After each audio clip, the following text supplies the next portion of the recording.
Tonight, the UFC Apex will host one of the most notable nights in grappling history. The match between Ffion Davis and Adel Fornerino isn't just a rematch between two of the most dominant grapplers in the world. It also marks the first time in UFC Fight Pass Invitational history that two women will headline the main event. I'm not sure if it's the atmosphere, maybe the game, or a chance at the lucky kick. It is 100% clear that the spotlight for this weekend is set on the University of Miami. With another season on the way, Canes fans can only hope for three things: the sun to keep shining, the Canes to keep winning, and Mitch to be the one making those delicious milkshakes. So, beginning with the first thing that needs to happen for any of these scenarios to take place, Miami needs to win out their last few games. They got Pitt, they got another one, but they need to beat Pitt for sure, because I have to talk about Pitt now. They're facing off against the #1 team in the ACC, Georgia Tech, who has a 6-1 record in conference play, but they're playing Pitt, who can give them their second loss, and if Miami beats Pitt and then wins the other game, they both got 2 ACC losses, and Miami would hold the tiebreaker. Coming off of the Stanford game this past weekend, I saw you moved up 10th all time in the Miami Hurricanes touchdown. So the first question was, had you seen that yet, and what was the reaction if so? Nah, I didn't see any of that. They didn't tell me nothing about that. I was just doing my job. That's awesome. Well, yeah, so you had 3 touchdowns, another 100-yard rushing game, and now you've heard it, man. There's a lot of great players that have been at the University of Miami and now 10th all time. So can you tell me what that means to you, or what kind of comes to your mind? I mean, like, you look behind you, bro, like, this wall up here, all these great players, like, when I was a kid growing up, all I knew was Miami Hurricanes football. Congratulations on the submission victory. It was kind of a crazy sequence in that last round. So could you just walk me through what was going through your mind?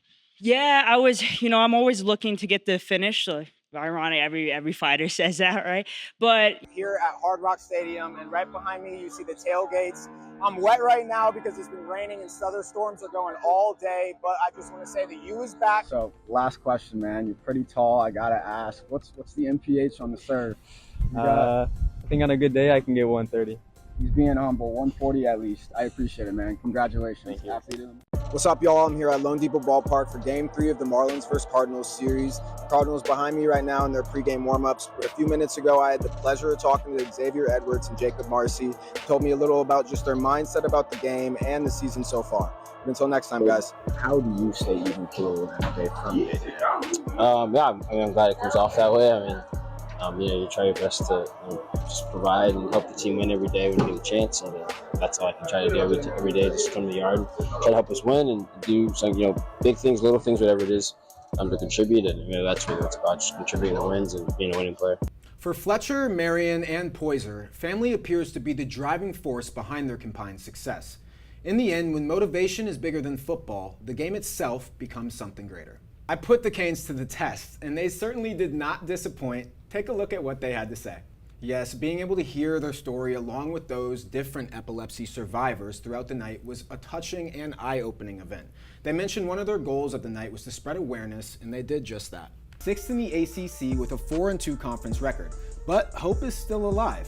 All the questions or doubters start to come alive, and we see the interception here. That was the real nail in the coffin there. It was a great play by the Louisville defender, and moving from the defense to the air, we have to talk about the ground, because the RB1 Mark Fletcher Jr., the leading rusher for the Hurricanes, he's been out since the SMU game, got banged up late in the 4th quarter, but we're talking about the 10th all-time leader in Hurricanes touchdowns. So as soon as they can get Mark Fletcher back, the Canes are better off for it. But to continue off of that, while Miami is not currently leading inside of the top 12 for the college football playoff, there's still hope they could find themselves back at Hard Rock Stadium for this year's national championship, even if the odds are slim. Slim to none. Well, it's been a pleasure having you with us, but unfortunately, that's all the time we have on Countdown to Kickoff. Miami wide receiver CJ Daniels came to the U ready to prove himself, but the impact he's making goes far beyond what shows up on a stat sheet.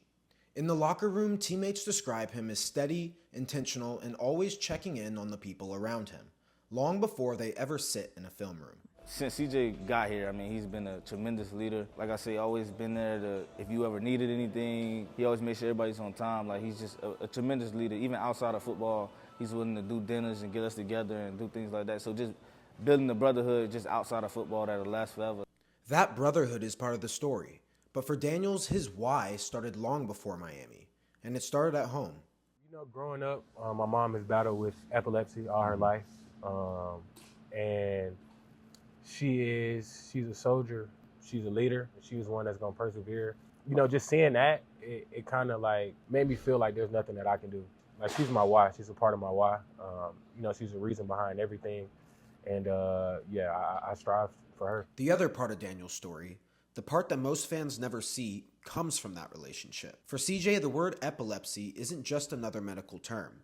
It's something he watched his mom live with his entire life. To be honest with you, it's such a blessing, to see CJ as far as the advocacy that he does, knowing that he's the vice president of a nonprofit, telling a story about his mom, who's been living with epilepsy all of his life. He's such an inspiration and motivation, to the team players and just other students as well around. Epilepsy is a brain disorder that causes repeated seizures, sudden changes in normal brain activity that can last from a few seconds to a few minutes.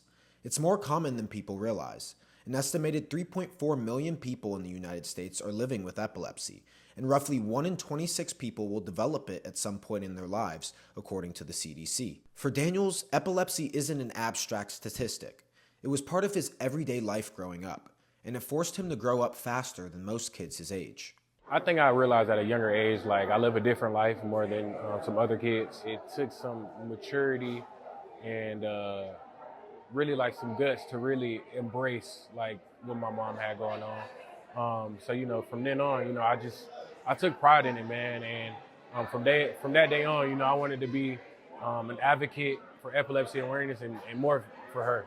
Inside the summit, Daniels wasn't alone. Teammates and students filled the room not to watch him play, but to stand with him.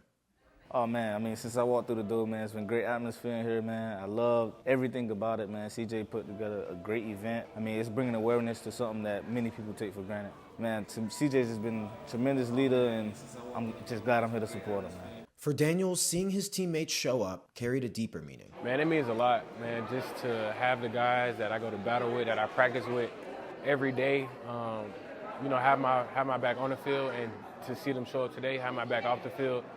It was a great experience, just to give them knowledge and to give them tools and spread the awareness for epilepsy.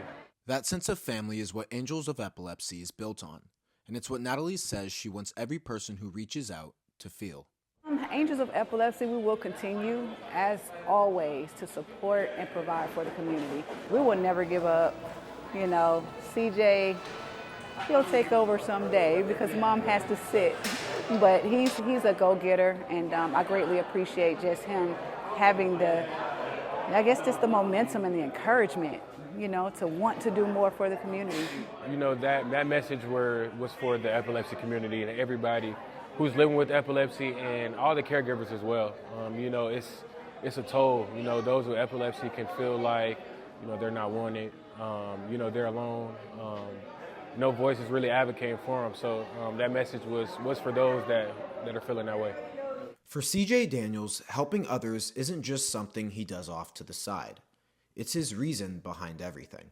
And for the people who walk through these doors, survivors, caregivers, teammates, and friends, there's one promise they can count on here. They're now family.